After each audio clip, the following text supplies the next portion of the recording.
Yeah, so Gia, this is going to go far beyond the death of George Floyd because in this investigation, the state is going to look into MPD, a 10-year period looking for any discriminatory practices within its policies and its training. Now, the Minnesota Department of Human Rights filed a civil rights charge against MPD. The state's Human Rights Commissioner says this will not be a task force that just writes a report that sits on the shelf. The end goal is to bring change to the state's largest police department, even if it takes a court order.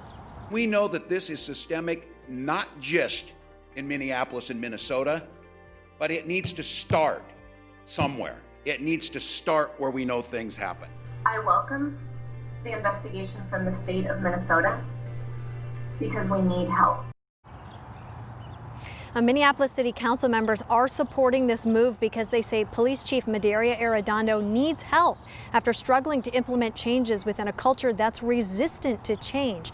Now, Chief Arredondo released a statement saying, quote, "With the assistance of the State Human Rights Commission, we can take an honest examination at systemic barriers that have prevented us from reaching our greatest potential for those we serve." Now, also, Lieutenant Governor Peggy Flanagan is calling on lawmakers to pass laws right here at the Capitol. You see behind me, pass those laws to prevent these deadly encounters with police. Yeah, I'm sure a lot of people right now feeling like this is welcome. Ellery, thank you.